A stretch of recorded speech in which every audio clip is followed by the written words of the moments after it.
Wow,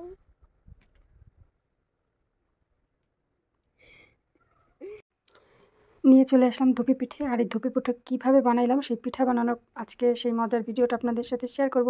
চলেন যাই আমরা কিভাবে ধুপি পিঠা বানাই।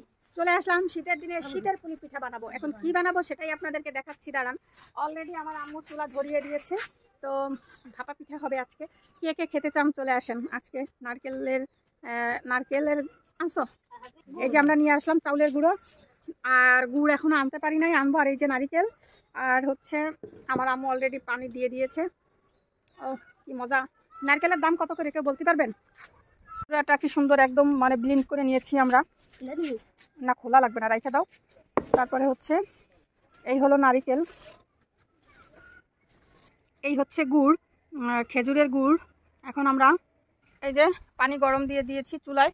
আমার আম্মু চুলায় পানি গরম করতেছে। আম্মু পানি গরম করতেছো কেন? মানে ও, এটা ভাপ দেওয়ার জন্য আমরা পানি গরম করতেছি। আমার খালাম্মা এই যে বুদ্ধি শুদ্ধি করে, এই যে আমার আম্মুর মাথায় এত বুদ্ধি নেই, কিন্তু আমার খালাম্মা এই ন্যাকটাডারে ভিজে নিয়ে আসছে। কারণ ওই যে যেহেতু ভাপা পিঠা বানাবো, তার মানে হচ্ছে ভাপা পিঠাতে আগে আপনার যে ভাপটা যাতে বের না হয়ে যায়, তাই আমার খালাম্মা এইভাবে দিয়ে দিচ্ছে, বুঝতে পারছেন? দেখেন কত সুন্দর একটা ফুল ফুটিছে আমার গাছে, দেখতে পাচ্ছেন গাইস?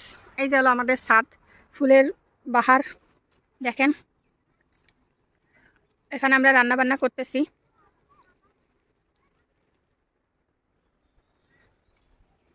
এই যে এবার পানি দিয়ে একটু গুঁড়ো গুঁড়ো করে নেবে, তাই তো আমরা আগে একটু পানিটাকে মিশিয়ে নিলাম আটার সাথে।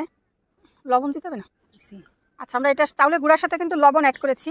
এখন চাউলের গুঁড়ার সাথে লবণ অ্যাড করার পরে এখন পানি দিয়ে জাস্ট আটাটাকে হালকা হালকা করে আমরা মাখিয়ে নেব। কি আম্মু? মানে সালাও লাগবে, তাই? আচ্ছা, আমেরিকা চলে গেছে। দেখছেন গাইস কি সুন্দর পাখি, দেখছেন পাখিগুলো কি সুন্দর করে ডাকাডাকি করতেছে কিচির মিচির করে। এইখানে অনেক বড় একটা ফুল ফুটেছে, দেখছেন? কিন্তু ফুলটা আমি আনতে পারবো না, একটু দূরে তো, তাই। কত ফুল আর কত ফুল, পাখি ফুল আমার ছাদের সমারোহ। দেখছেন কত সুন্দর, এই দেখেন কত সুন্দর।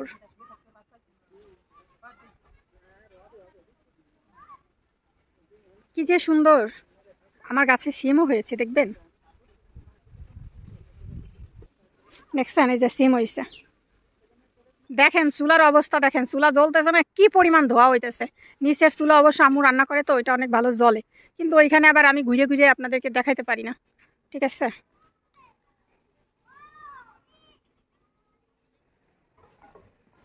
এখন আমরা এই চাউলের গুঁড়োটাকে চাইলে নিতেছি, যাতে ওর ভিতরে যে যদি দানা দানা থাকে, দানাটা যাতে পড়ে যায় আর কি।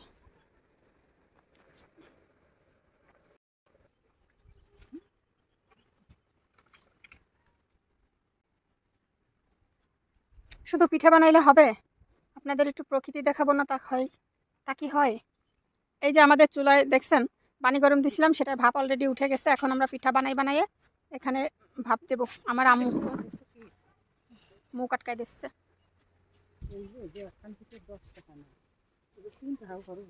না, 3 টাকাও খরচ হয় না। দেখছেন গাইস কি কয় আমার আম্মু। এই যে আমরা এখন বানাচ্ছি, ওইটা তো খারাপ ছিল, ওইটা কোনো ওই নয়। আমি আজকে আমরা বানাই দেখাচ্ছি কেমনে বানাইতে হয় ভাপা পিঠা। আর আমি দোকান থেকে কিনে খাইছিলাম, সেটাও আপনাদেরকে দেখাবো যে মানে কি খাইছিলাম, মানে বইলে বোঝাইতে পারবো না।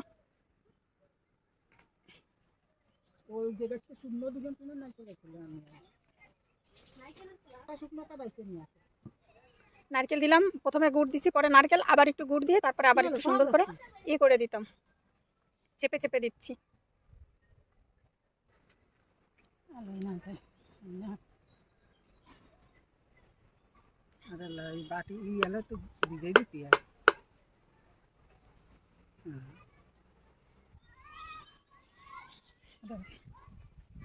এবার চাউলের গুঁড়োগুলো প্রথমে দিলাম, তারপরে এবার আমরা এখান থেকে একটু নারকেল নিয়ে তারপরে দিলাম।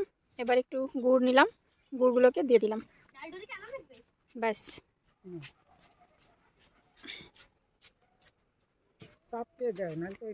জোরে চাপ দিয়ে দিতে হবে না। লবণের বাটি না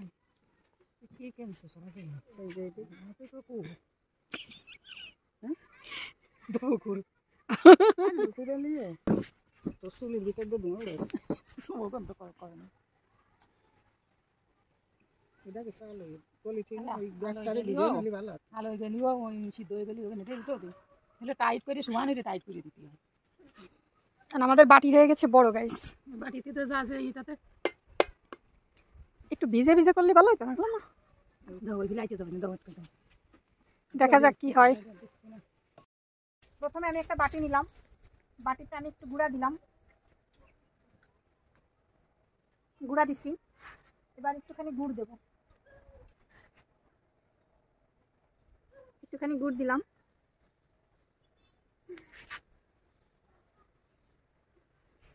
একটুখানি নারকেল দিলাম দেখি খালাম্মা একটা বানাইছে আমি একটা বানাই দেখতেছি তারপরে এবার এখানে আরেকটু গুঁড়া দিলাম বরাবর চাইবে বুঝে তো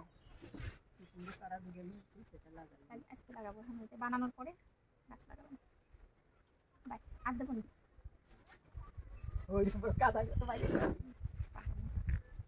দাও এই গুড়ে তো দিস না ঠিক আছে সাথে দেবো গুড় দিতে হয় ভিতরে হয়তো তো গুড় দিলে মিশি বানাইতে আর গুলা আসবে কি হিসাবে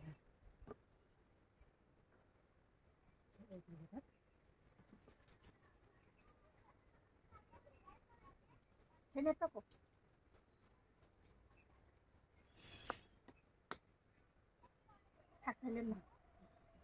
এই যে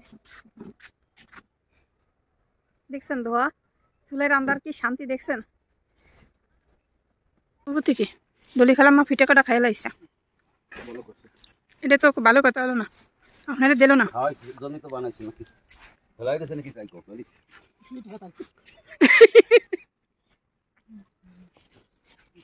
তা তো লবঙ্গ খেতে হবে তাই এলাচার কি কাজ ও আমার বাপ এলাচার লবঙ্গ হইছে না গাইস বাস নুনির বাটি শুদ্ধ আমরা বাপা পিঠে বানাইতেছি চিন্তা করি আর না এই যে দেখে উঠাই না বাটি উঠাবো না স্কুটি দাও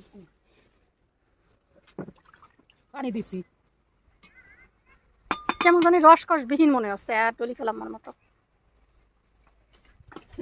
মনে হয় বেশি ভালো হতো যে গুড় নারকেল এবার আবার একটু গুঁড়ো আর আমি কইছি কি নারকেল মারকেল সব একসাথে মিশিয়ে গুছিয়ে দিয়ে বানাতে কার বুদ্ধিটা ভালো গাইস কোন তো আপনারা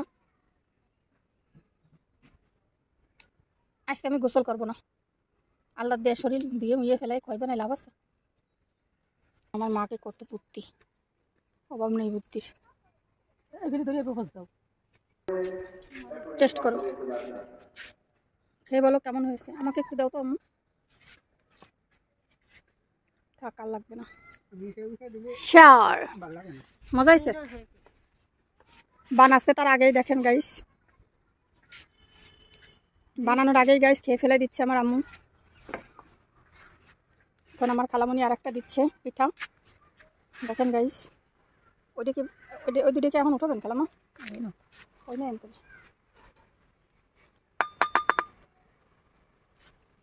এখন এটাকে গরম হয়ে গিয়েছে তাই তোলা যাচ্ছে না ওয়াও ওয়াও কি মজা বড়াই দাও কি যে মজা সেই স্বাদ গিলাস পরিষ্কার করে কি দিয়ে জানা দি কি অবস্থা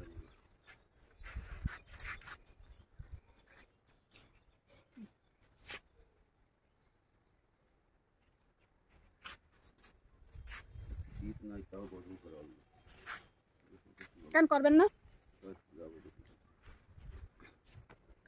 আমি আর আব্বু পিঠে খাচ্ছি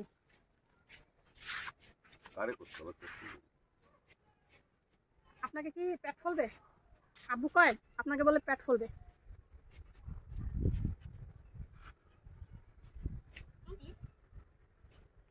বড় এটা দেন এটা উঠি দিয়ে দেন কত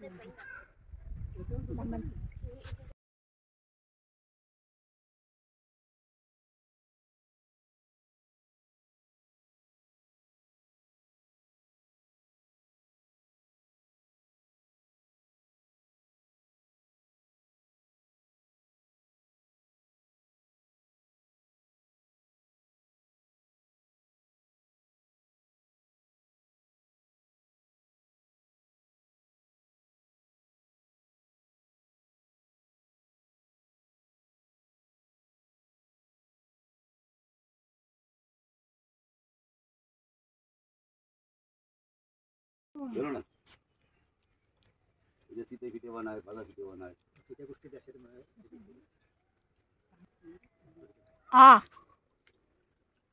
তো পিঠে পিঠে আইনে ভিজে খালি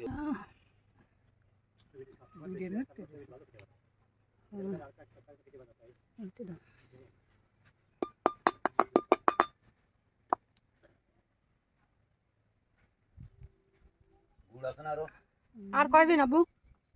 তাহলে মানুষ হলো 6 জন